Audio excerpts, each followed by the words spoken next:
Buenos días y feliz sábado para todos. Ha llegado el momento para nuestro rincón infantil, así que queremos invitar a los niños que están en casa que pueden acercarse a la pantalla en este momento porque tenemos una historia especial para ustedes. Muy bien, nuestra historia esta mañana se llama Un ermitaño y el príncipe. Ahora, ¿cuántos de ustedes saben qué es un ermitaño? Un ermitaño es una persona que no le gusta vivir cerca con las demás personas. Le gusta vivir retirado, es una persona bien tímida y no le gustan las cosas de la sociedad. Entonces, esas son personas que quizás viven en un bosque solos, quizás no tienen siquiera una casa. Y bueno, eso fue el caso de este ermitaño. Este ermitaño vivía en una montaña altito y vivía solo allí, mientras abajo había un pueblo, una comunidad. Y en esa comunidad había un castillo y había un príncipe que vivía allí. Y bueno, el ermitaño era una persona que no le gustaba a los demás, decía, "Ugh, ugh". Siempre cuando tenía que ir al pueblo a comprar algo, quizás algún vasito o algo de comida, pero no era una persona muy agradable, era una persona bien incómodo para tratar y comunicar y compartir con él. Pues esta persona estuvo allí en su montaña solo y un día empezó a escuchar unos caballos. Entonces los caballos pasaron y el ermitaño, uy, pero ¿quién viene por ahí? Estoy solo y no quiero estar molesto, no quiero que nadie me moleste aquí. Y el ermitaño veía, ¿quién viene? ¿Quién viene? Y de repente era el príncipe. Entonces él dijo, ay, pero ¿qué hace este señor acá? ¿Qué hace él? Viene a molestarme, quitarme la paz. Y bueno, se acerca al príncipe. El príncipe venía solo. Y ahí en su caballo. Y se encuentra con este ermitaño. Y le dice, hola, ¿cómo estás? Ay, a mí me encanta la vista que tienes. Tienes una vista aquí bien hermosa. Y me encanta venir a ver a mi reino desde acá arriba. Señor, ¿no tienes una silla que me puede prestar para que me siento aquí un rato para disfrutar de la vista? Y el ermitaño dijo, no tengo ninguna silla. Ay, qué pena, ¿qué voy a hacer? Bueno, antes que él pudo decir algo, se fue el príncipe ahí en su caballo y se fue para abajo para el reino. Entonces quedó el ermitaño allí pensando, uy, pero ese es el príncipe, es una persona bien importante. La próxima vez que venga, debo tener una silla donde puede sentarse. Así que el ermitaño tomó su hacha y cortó un árbol y hizo una silla o un banquito para que se sentara el príncipe. Así que él dijo, cuando vuelva el príncipe voy a estar listo. Así que otro día empezó a escuchar el caballo del príncipe. Y él dijo, ya viene el príncipe, pero estoy preparado esta vez. Tengo un banquito para que pueda disfrutar de su vista.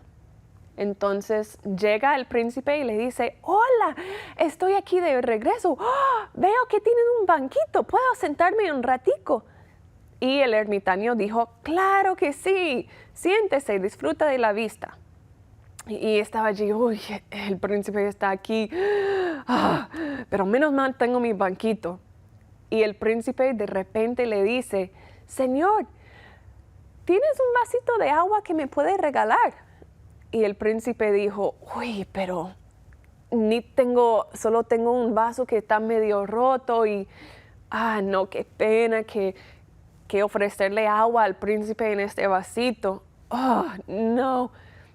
Y bueno, el príncipe solo quedó ahí callado y decidió irse. Así que montó en su caballo y de nuevo se fue para abajo, para su reino. Y el ermitaño quedó pensando de nuevo, pues la próxima vez voy a estar preparado. Necesito un vaso, así que voy a ir abajo al pueblo y voy a conseguir unos platos, unos vasos y unas cositas para que cuando vuelva el príncipe voy a estar preparado para servirle algo de comer. Entonces, otro día vuelve el príncipe y imagínese, le pudo ofrecer agua, algo de comer y pudo sentarse allí en su banco. Pero esta vez el príncipe dijo, me encantaría ver el atardecer y el amanecer de este lugar. ¿Puedo quedarme la noche? Y el ermitaño dijo, quedarse la noche aquí, pero no tengo cama, todo está bien sucio aquí. No, esta vez no, señor.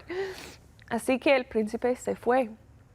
Pero el ermitaño se puso pilas y empezó a arreglar toda su casa. Hizo una cama, consiguió pues unos mueblecitos sencillas allí para su casa, pero estuvo preparado. Y cuando regresó al pueblo para comprar unas cosas, él estaba todo bañado, peinado, se veía todo distinto.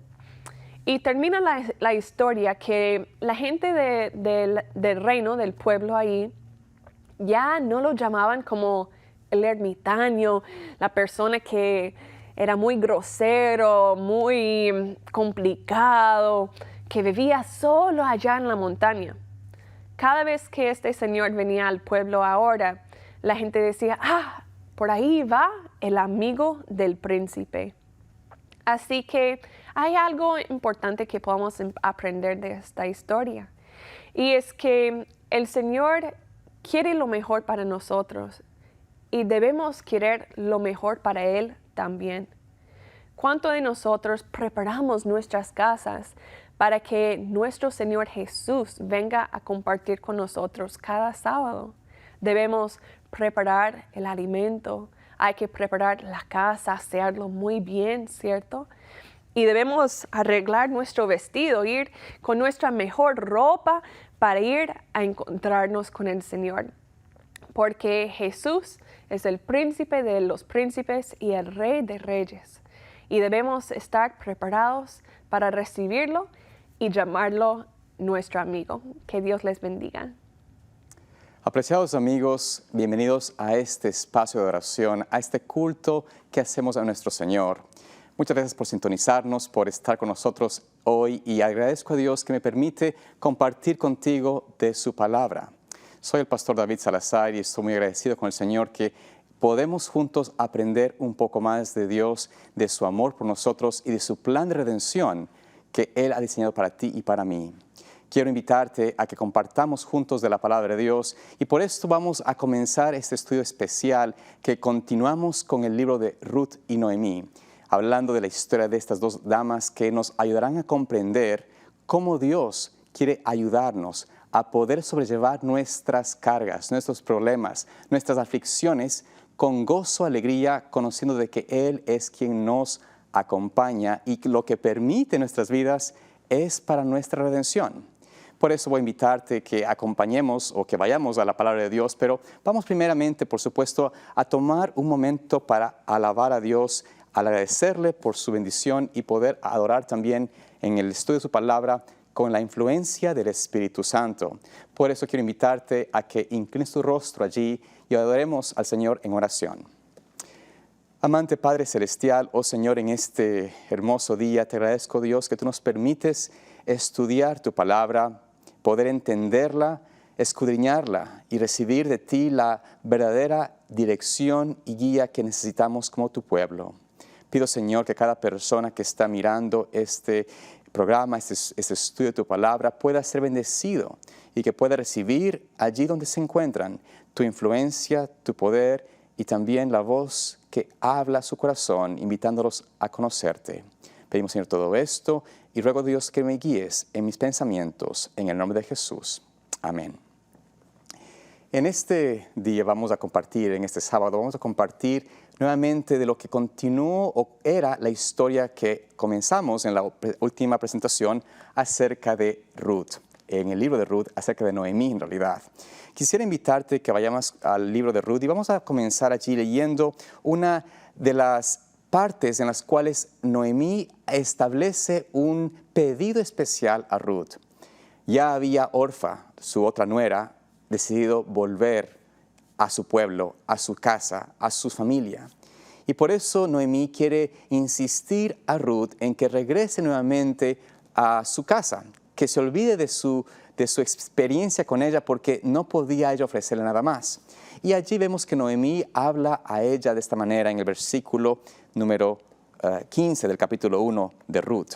Dice allí, y Noemí dijo, he aquí tu cuñada se ha vuelto a su pueblo y a sus dioses, vuélvete tú tras ella. Y entonces vemos que después de esta manera de Noemí, ¿no es cierto?, de insistirle, de hablarle, de decirle, Ruth, por favor, vuelve, vemos entonces de que Ruth responde con las palabras que son quizás una de las más hermosas de la Escritura. Dice allí en el versículo 16, y Ruth respondió, no me ruegues que te deje y que me aparte de ti, porque donde quiera que tú vayas, iré yo, y donde quiera que vivas, viviré. Tu pueblo será mi pueblo, y tu Dios será mi Dios. Donde tú mueras, moriré yo, y allí seré sepultada. Así me haga Jehová, y aún me añada, que solo la muerte hará separación entre tú y yo. Es así como notamos cómo la palabra de Dios nos presenta justamente esta experiencia, esta información acerca de la manera como Ruth responde a la sugerencia, a la insistencia de Noemí de decir, regresa a tu casa. Allí Ruth decide o le afirma a ella que su decisión era irreversible. Había preferido dejar todo lo que conocía, su propia cultura, su propia familia, con tal de estar unida y ser parte de la casa de Noemí, de la casa de Dios. Ahora, recordemos de que pasaron 10 años allí en Moab. Estuvo allí Noemí por 10 años luchando contra todas las dificultades que tuvieron allí. Una experiencia bastante diferente a lo que habían planificado. Recordarán de que Noemí pasó allí mucho tiempo sin su esposo porque su esposo falleció casi al llegar allá a Moab. Luego sus hijos que se casaron con Ruth y Noemí y Orfa, esos 2 hijos fallecieron también de enfermedad. Y por ende quedó Noemí en la pobreza, en la miseria, sin familia, sin esposo, sin hijos. Y sus nueras, que eran jóvenes, que tenían toda una vida por delante, ellas, por supuesto, en la mente de Noemí, ella decía, prefiero que ellas regresen, hagan sus casas, sus vidas, a estar con una pobre viuda, una mujer que no tiene que darles, una mujer que no tiene hijos, que no tiene esposo, que no tiene nada que ofrecer. Y por eso notamos de que cuando Noemí le dice a ella que regrese y Ruth le dice, no, yo voy a estar contigo porque tu pueblo será mi pueblo, tu Dios será mi Dios, yo no voy a permitir que nada nos separe sino solamente la muerte. Con esa afirmación, con esa decisión de Ruth, Noemí se queda literalmente sin qué decir, sin qué responder. Veremos en el versículo, nuevamente en el versículo 18, dice allí, y viendo Noemí que estaba tan resuelta a ir con ella, no dijo más. Se quedó, como decimos, sin palabras. Se quedó sin poder decir nada al respecto. Esto nos damos aquí en esta expresión para que podamos recordar de que el Señor estaba obrando con la familia, o mejor dicho, con la vida de Noemí, de una manera que ella no había todavía totalmente entendido. Noemí no veía lo que el Señor estaba por hacer o planeaba hacer a través de aquella nuera que era Ruth. Estaba en tribulación, en amargura, y decide, por supuesto, continuar su trayecto hacia Belén. El versículo 19 dice allí, anduvieron pues ellas dos hasta que llegaron a Belén. Y aconteció que entrando en Belén, toda la ciudad se conmovió por causa de ellas y decían, ¿no es esta Noemí? Noten aquí cómo vemos de que este encuentro, este retorno a casa, al lugar donde debían ellas encontrar bendición de Dios, fue un retorno bastante peculiar. La gente del pueblo, de la ciudad, conocían de Noemí. Noemí no era una persona de las que no eran deseables en la ciudad. Es decir, no era una persona que cuando se fue, la gente dijo, por fin se fue Noemí. Qué persona más desagradable, qué persona tan difícil de vivir. Al contrario, como habíamos hablado en la anterior presentación, Noemí su nombre significaba alguien que da placer, alguien que da alegría, que da gozo, una persona que es placentera de estar en su presencia. Es decir, las personas conocían que Noemí era una persona amable, dulce, amorosa. Toda la ciudad tuvo tristeza de ver que Noemí regresa y no es porque estaba más arrugadita, más años del pasado, pero triste porque de alguna forma viene a ella sin su familia. Ella regresa con una muchacha extraña, una muchacha que no era del pueblo de Israel. Tal vez su manera de hablar, posiblemente tal vez su manera de dialogar, tal vez la manera de cómo caminaba. No sabemos exactamente qué era lo que hacía, que sabían que Ruth no era de Israel, sino una moabita. Tal vez tenía algún tipo de particular, no sé, vestimenta o algún particular peinado, quién sabe, realmente no tenemos claridad en el aspecto, pero quizás su fisiología, ¿no? Su apariencia era diferente y por lo tanto podían decir, ella no es de israelita. Pero no era porque ella no creía en el Dios de Israel, al contrario, ella había ya aceptado la experiencia de ser o convertirse en una creyente del Hijo de Dios, una creyente del pueblo de Israel. Por lo tanto, vemos en esta experiencia que cuando ellos dicen, esta no es Noemí, estaban asombrados por lo que había quizás acontecido o por lo que estaban mirando, que regresa viuda y con una joven nuera. Entonces, en el versículo 20, leemos esas palabras interesantes que nos presenta aquí la palabra de Dios. ¿Cómo responde Noemí a ellos? Dice allí, y ella le respondía, no me llaméis Noemí, sino llamadme Mara, porque en grande amargura me ha puesto el Todopoderoso. Yo me fui llena, mas vacía me ha vuelto Jehová. ¿Por qué me llamaréis Noemí? Ya que Jehová ha dado testimonio contra mí y el Todopoderoso me ha afligido. Es así como notamos cómo ella, como Noemí, responde, les dice a las personas, ¿saben? No me pueden llamar más Noemí, que es alguien que da alegría, gozo, placer. No, llámenme a mí Mara. Amargura. Mara era esa palabra hebrea que quiere decir amargura.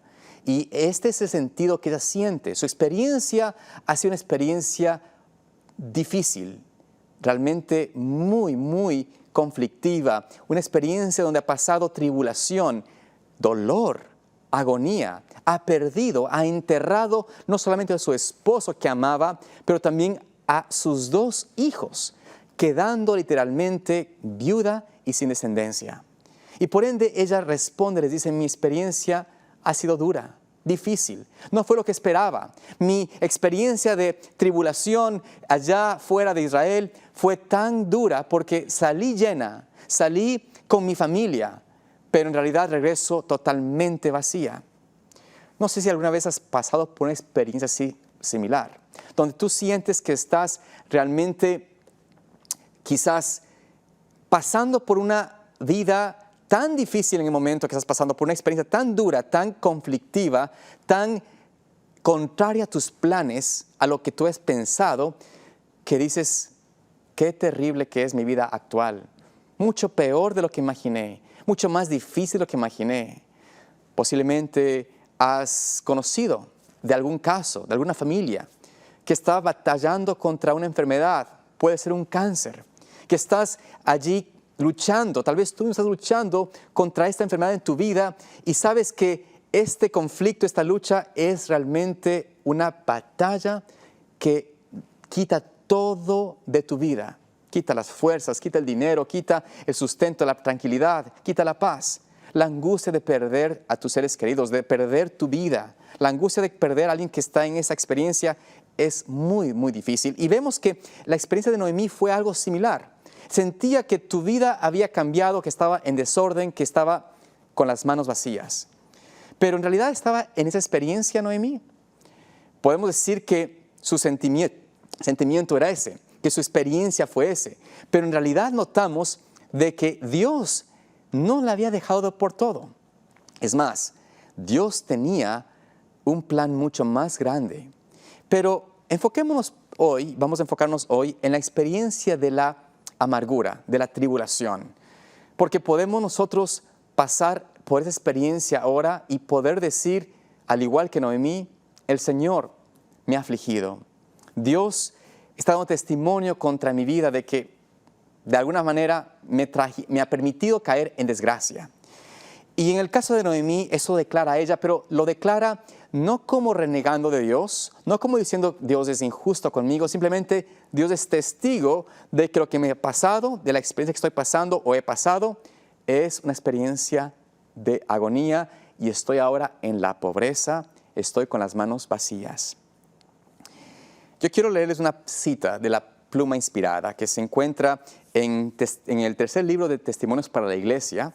Y vamos a leer allí una cita que quizás debemos recordar, porque es una cita que nos ayuda a comprender por qué Dios de alguna forma permitió que Noemí cayese en esta experiencia tan dura, de perder a su esposo, a sus dos hijos, de salir con familia y regresar con las manos vacías. Dice allí la palabra de Dios, a través de su sierva, la hermana White. Dice, si no hay cruz, no hay corona. Si no hay cruz, no hay corona. ¿Cómo puede uno ser fuerte en el Señor sin pruebas? Para tener fuerza debemos hacer ejercicio. Para tener una fe fuerte debemos ser colocados en circunstancias donde nuestra fe sea ejercitada. El apóstol Pablo, justo antes de su martirio, exhortó a Timoteo: participa de los sufrimientos del Evangelio por el poder de Dios.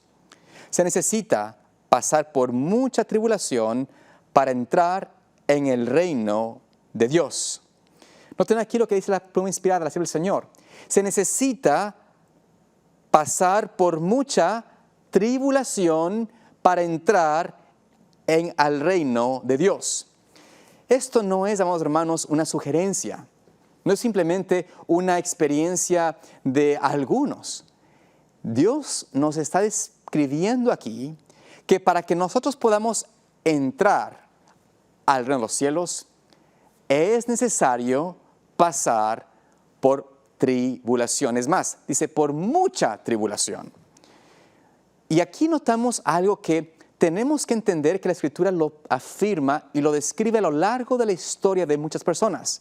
Estamos teniendo el caso de Noemí, por supuesto, pero en muchos otros casos hay la misma experiencia, la misma participación de aflicción por parte de aquellos que siguen al Señor y que en muchos casos a veces no pueden comprender por qué sucede, pero de alguna manera está esta experiencia allí plasmada o dejada en la historia para que tú y yo comprendamos que es necesario para nosotros también pasar por mucha tribulación.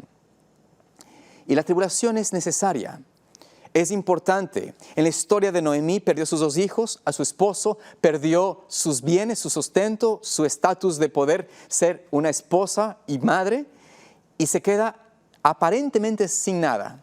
Pero digo aparentemente porque ustedes conocen de que lo que ella tenía, como vimos en la anterior presentación, es un carácter.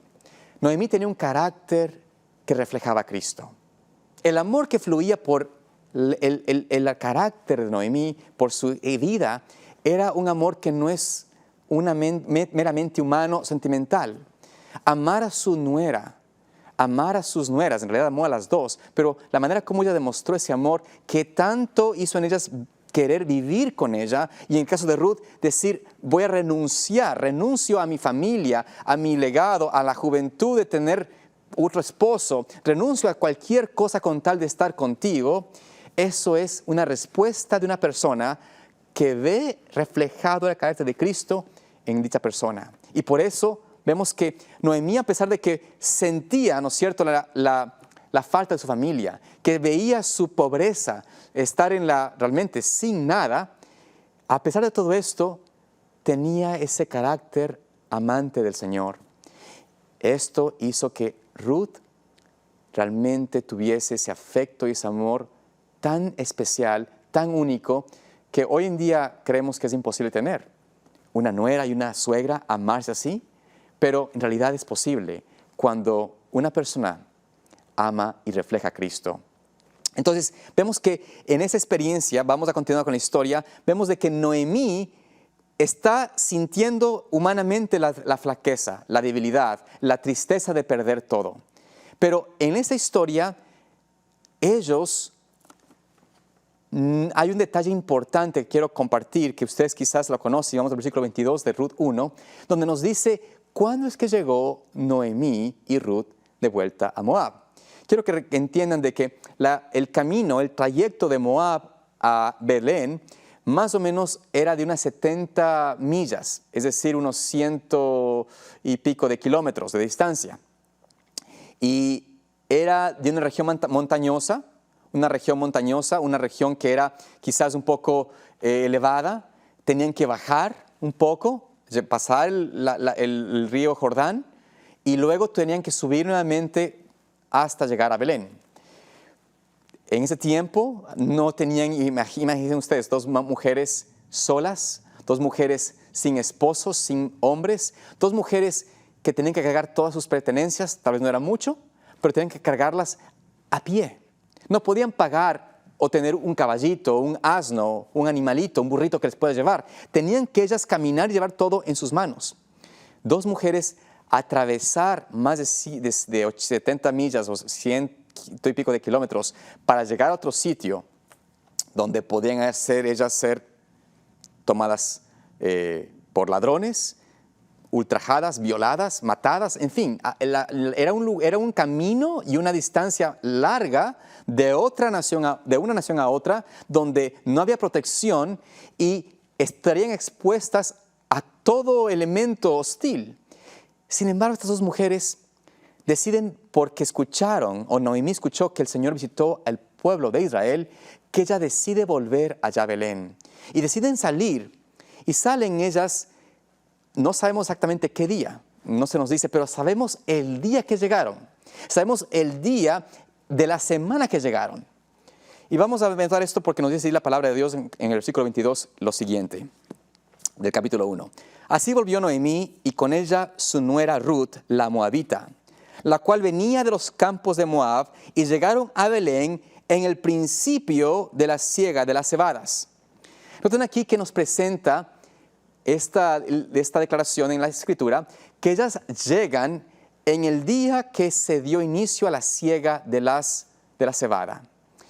Esto en realidad es un detalle no muy recordado, no muy analizado por muchas personas, pero realmente es un detalle muy importante, porque nos presenta la manera como el Señor quería que Noemí descubriese el poder de Dios en redimir, en restaurar, en salvar. Esta experiencia de llegar al inicio de la siega de la cebada es el día que sucedía después del primer sábado de la Pascua. La Pascua, la fiesta de la Pascua, es esa fiesta donde se mataba el cordero, ustedes saben la historia, que representaba a Cristo, y en la Pascua celebraban la liberación de Egipto, recordando que es la sangre del cordero la que salvó a los primogénitos, la que salvaría, por supuesto, a la raza humana, recordando que es el Señor el que puede salvar a través del cordero que Él proveería, que es Jesucristo. Pero después de esta fiesta existía la fiesta de los 7 días de los panes sin levadura, donde durante la Pascua y los siguientes 7 días en continuación se alimentaban o disfrutaban de esta fiesta de regocijo. Sin embargo, el día siguiente al sábado, después de la Pascua, que sería el domingo, el primer día de la semana, sí existía la fiesta de las primicias, la fiesta de los primeros frutos, que era el día que comenzaba la siega de la cebada y era el día que se llevaba esa ofrenda de gratitud a Dios por lo que Él iba a proveer o estaba proveyendo a su pueblo. Era la única fiesta que se celebraba después, de manera específica, después del primer sábado de la Pascua, y era una fiesta de un solo día. Esto es interesante porque esta historia tiene una conexión vital a Jesucristo mismo. Y vamos a analizar esto en un momento, pero quiero que vayamos comprendiendo esto. Primero notamos de que el Señor había llevado o había impresionado a Noemí y a Ruth a regresar de Moab y caminaron y llegaron justamente el día después del sábado allí a la tierra de Belén. Posiblemente pasaron el sábado en algún lugar cercano. No sabemos exactamente dónde o en qué sitio, pero llegaron el día domingo después del sábado, llegaron allí en el inicio de la fiesta de la Pascua, de las primicias, el inicio de la cosecha de la cebada.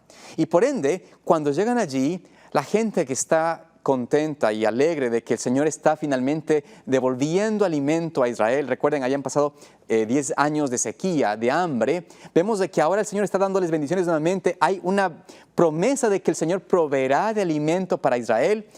Llegan estas dos muchachas, bueno, la señora Noemí con su nuera. Llegan estas dos mujeres y entran ahí a ese lugar, entran a ese sitio y se encuentran que la gente no les mira a ella. Digamos, ella no está alegre, ella está triste. Ellos dicen, pero ¿qué pasó con Noemí? ¿Dónde está la alegría, el gozo de tu experiencia, de tu rostro, de tu vida que tanto recordábamos? Mira, estamos viendo la bendición de Dios. Hay fiesta de gratitud a Dios. Estamos en la fiesta de las primicias. Vamos a celebrar el inicio de la cosecha de la primavera hacia el verano. Pero Noemí le dice, no, a mí yo no puedo estar contenta porque el Señor ha permitido esas cosas, es testigo de que estoy sufriendo aflicción, de que estoy sin nada. Vamos a ver aquí cómo el Señor nos conecta esta historia a la historia de Jesucristo mismo. En el libro de Lucas, el capítulo 24, vamos a notar allí, a partir del versículo 13, la historia de dos discípulos que tenían la misma experiencia que Noemí, que sintieron que sus vidas estaban sin gozo, sin alegría, estaban chasqueados, habían sido llevados a una terrible tribulación, a una experiencia de suprema amargura. Vamos allí al versículo 13 del capítulo 24 y notemos aquí cómo el Señor nos presenta esta historia. Dice allí, y aquí, el mismo día, y quiero brevemente hacer hincapié en esto, ¿qué día es este? En el versículo 1 del capítulo 24 dice, el primer día de la semana, es decir, el domingo, noten ustedes aquí el domingo, después de la Pascua, el primer domingo después de la Pascua que Jesús murió como cordero inmolado, Cristo, el día de las primicias, el día de los primeros frutos, ¿no es cierto?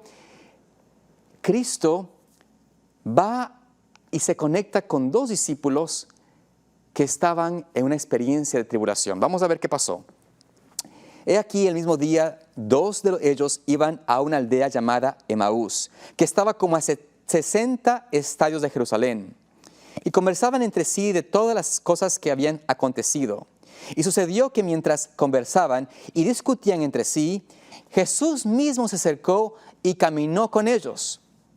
Mas los ojos de ellos estaban embargados para que no le conociesen. Noten aquí cómo el Señor presenta, ¿no es cierto?, esta experiencia a dos discípulos. Nos presenta la Biblia. Dos discípulos que en ese día de las primicias, ese día donde era una fiesta de recibimiento del Señor, estaban ellos tristes. Caminaban tristes, estaban con su preocupación, su mente embaucada en la aflicción de sus almas. en la preocupación que estaban pasando, en la decepción de haber visto a Jesús que esperaban era el Redentor, el Mesías, crucificado y por ende muerto ahora, según ellos, en la tumba.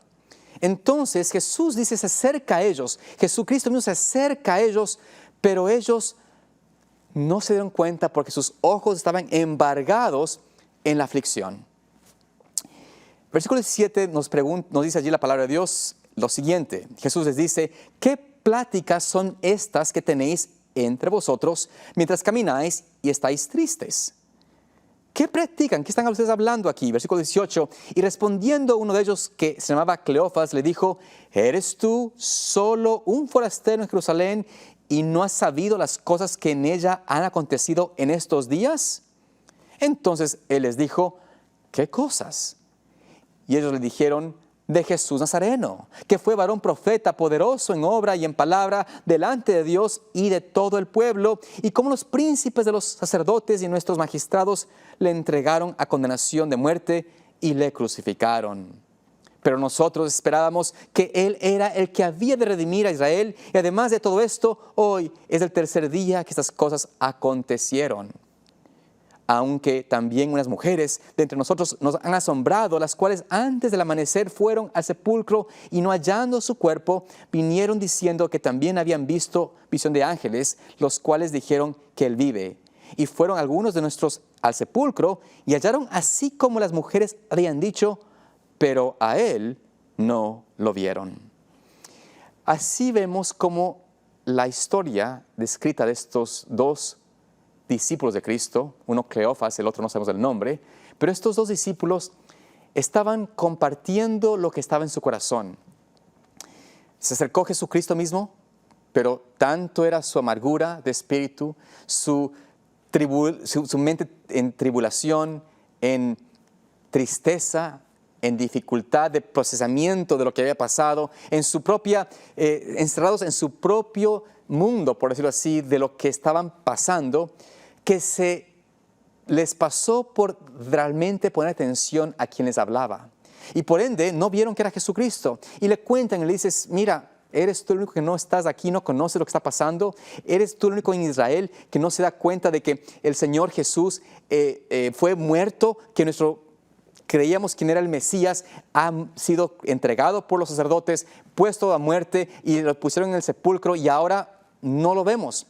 Hay mujeres que dicen que se resucitó, pero cuando fueron a verle, algunos de nuestros discípulos, de nuestros amigos, de nuestros hermanos, no lo encontraron a Él. Así que está muerto, no hay esperanza para nosotros. Estamos realmente vacíos, estamos con las manos vacías, estamos sin nada. Así se sentían estos hombres, similar a cómo se sentía Noemí. Estamos sin nada, nos quedamos sin Jesucristo.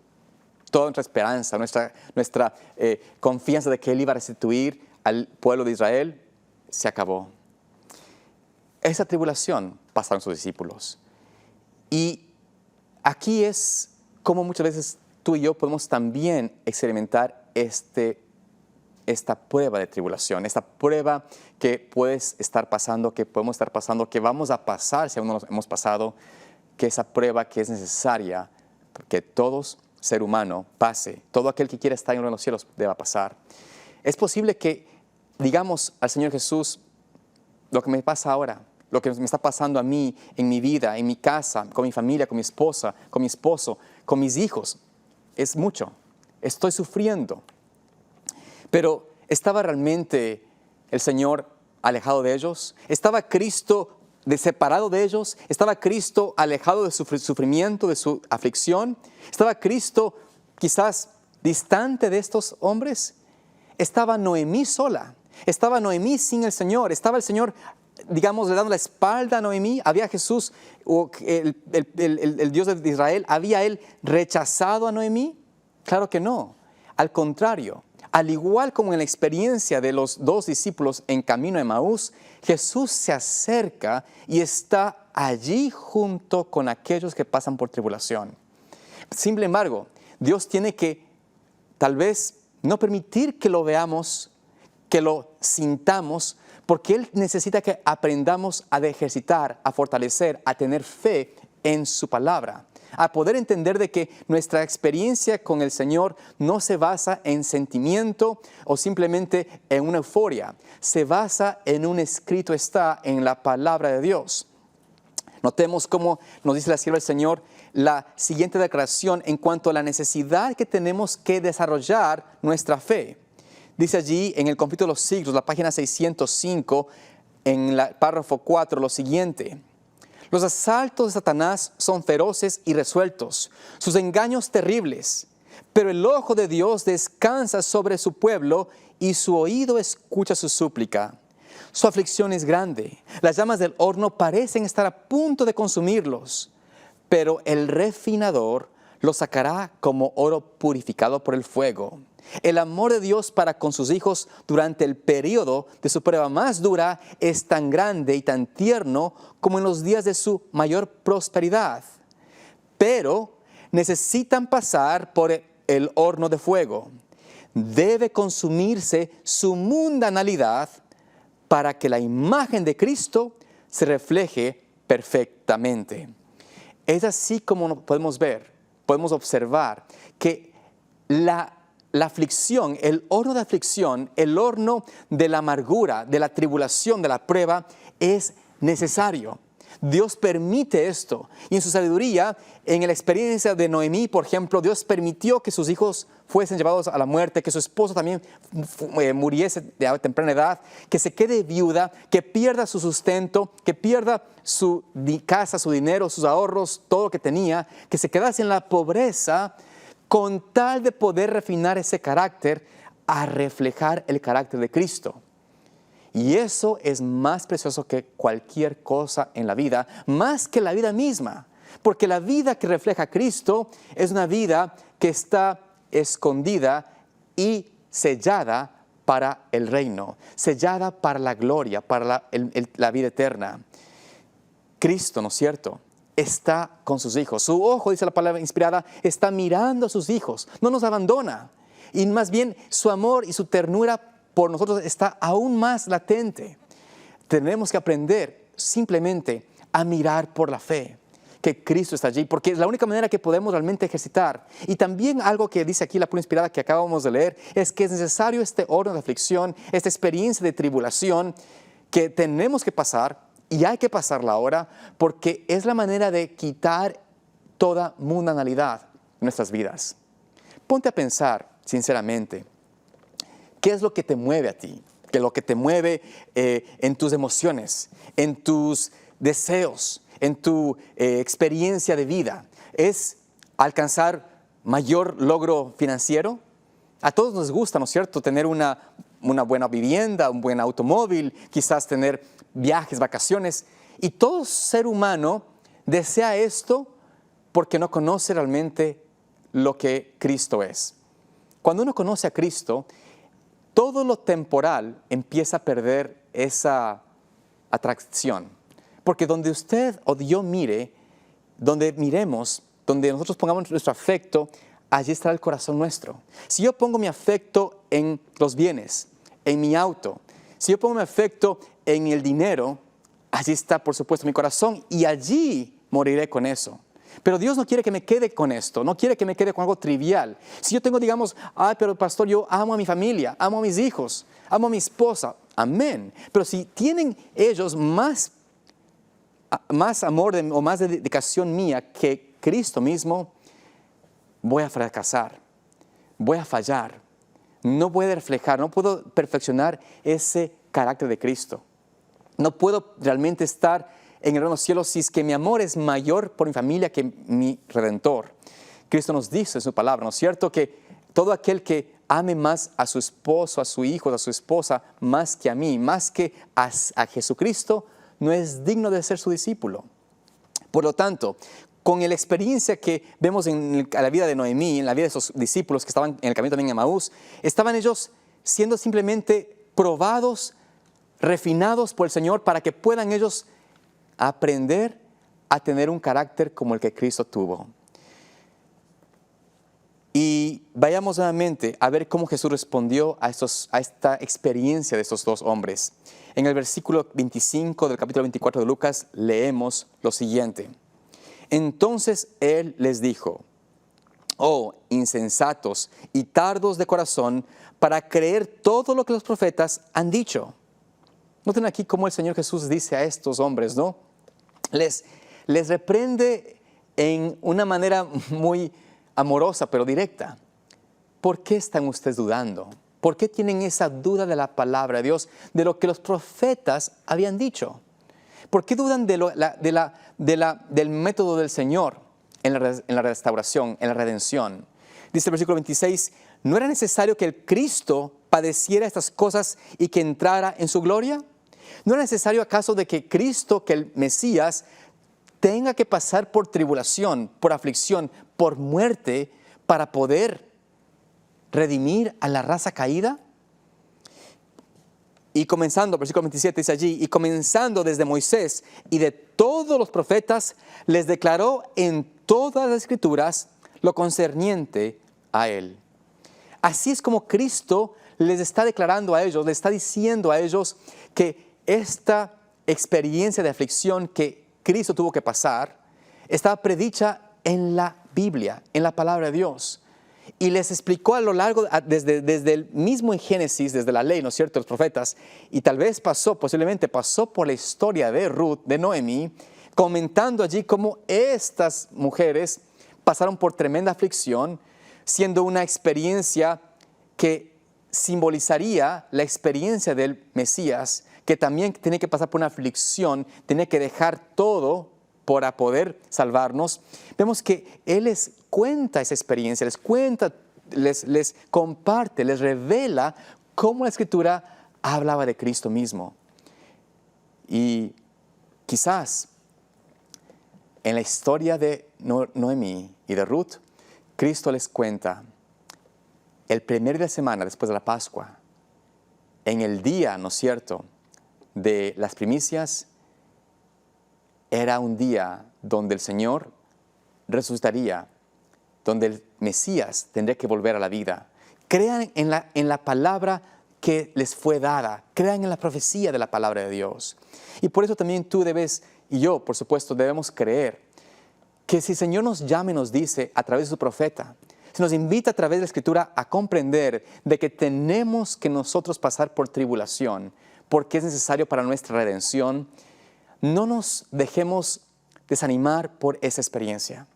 No nos dejemos llevar por el sentimiento de angustia. No nos dejemos llevar por la experiencia de amargura, de pensar de que el Señor nos ha abandonado. No, recordemos de que el Señor está cerca a nosotros, que está mirando con gran afecto, con gran ahínco, con gran amor a la alma que está pasando por tribulación. Pero lo que permite el Señor es para poder sacar de nosotros ese amor al mundo, ese amor a las cosas que son temporales, ese amor que es algo que destruye la confianza en la palabra de Dios. Dice allí, en la palabra de vida del gran maestro, la pluma inspirada, en la página 138, párrafo 2, lo siguiente: el mayor deseo de Cristo es redimir su herencia del dominio de Satanás. Pero antes de que seamos librados del poder satánico exteriormente, debemos ser librados de su poder interiormente. El Señor permite las pruebas a fin de que seamos limpiados de la mundanalidad, el egoísmo y los rasgos de carácter duros y anticristianos. Él permite que las profundas aguas de la aflicción cubran nuestra alma para que lo conozcamos y a Jesucristo, a quien ha enviado, con el objetivo de hacer brotar en nuestro corazón anhelos profundos de ser purificados de la contaminación y que salgamos de la prueba más puros, más santos, más felices.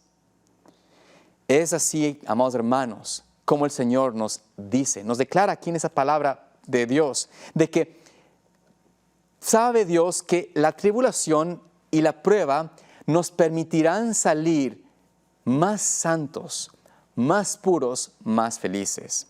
Dios quiere que tú y yo seamos felices de verdad. Por supuesto, Él quiere librarnos de la esclavitud al dominio del Satanás, al dominio del pecado en nuestras vidas. Y la única manera que el Señor puede hacer esto es cuando nos pasamos por la experiencia de la tribulación, la experiencia de la prueba, para ayudarnos a desarrollar confianza absoluta en el Señor, para acercarnos a Él, y por eso nos quita todo, o permite que seamos quitados de todo lo que tenemos. Como el caso de Noemí, tuvo que quedarse sin nada para obtener la mejor parte. Y al igual que Noemí en la historia de la antigüedad, en nuestra experiencia creyente cristiana de hoy, si aprendemos nosotros a sacar, a dejar, a despojarnos de todas las cosas, a despojarnos de todo lo que el enemigo nos ha rodeado y que pensamos es importante, es quizás relevante para nuestras vidas, que es quizás algo que podemos nosotros disfrutar. Si Dios permite que nosotros seamos quitados de todo esto, es porque Él sabe que es para nuestro bien. Y sabemos, comprendemos, y si no lo comprendes y no lo entiendes, cree la palabra de Dios, no mi palabra. Pero Dios va a requerir que tú y yo lleguemos a despojarnos de todo. Los que creen completamente en el Señor estarán dispuestos a decir al Señor Jesús, Señor Jesús, esta es mi vida, tómala completamente. Todo lo que tengo te pertenece. Todo lo que tengo, todo lo que poseo es tuyo. Yo sé que esto es algo que suena muy bonito en palabras, pero muchas veces en nuestras acciones, en nuestra manera de vivir, no creemos ni queremos esto.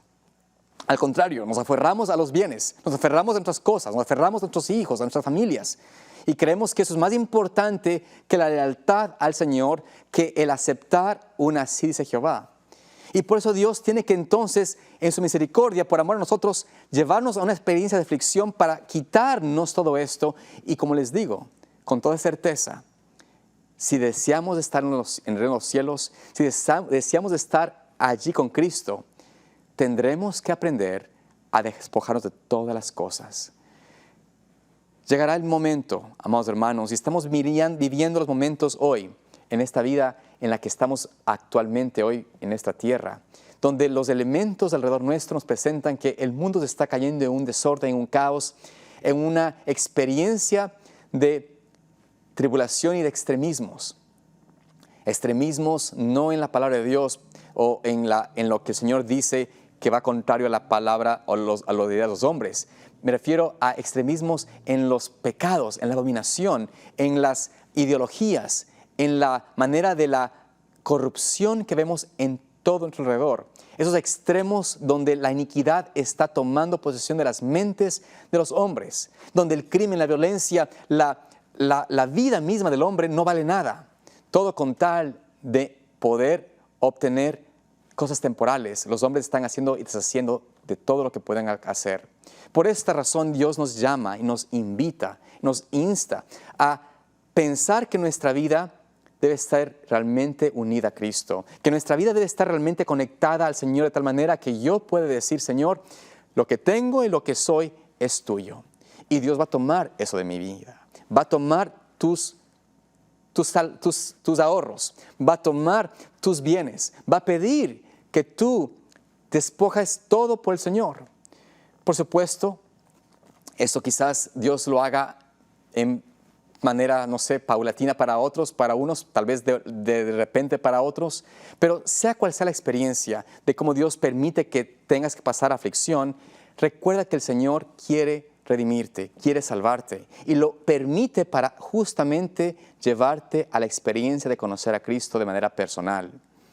Es posible que tú estés ahora mismo en una situación de mucha necesidad y la verdad que eso es una oportunidad para que tú puedas ejercitar fe en la palabra de Dios, en entender de que Dios no te va a dejar, pero debes aprender a afianzarte en Él, a confiar completamente en su dirección, en su manera de restituirte en el tiempo oportuno.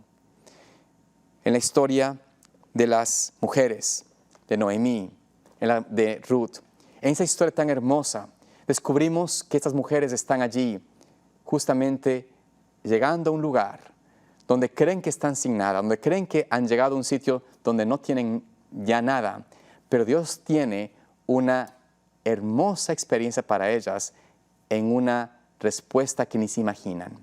Sin embargo, Dios nos deja esa lección para que también tengamos fe de que Él restaurará, que Él repondrá todo lo que usted y yo necesitamos si tan solo confiamos en Él y su dirección. Quiero invitarte a concluir en este momento con una oración para que Dios nos acompañe, nos dirija y nos ayude a confiar en su palabra. Oremos. Amante Padre Celestial, oh Señor, te pedimos que tú nos ayudes a confiar en ti, a despojarnos de todo lo que nos retiene de entregarnos completamente a tus pies. Señor, bendícenos. Ayúdanos, oh Dios, a ser como fue, Señor, Noemí, como fue Ruth, dispuestos a seguirte, no importa el costo. Dando tu gracia, acompáñanos en esta semana que comience. Pedimos todo eso, Señor, en el nombre de Jesús. Amén.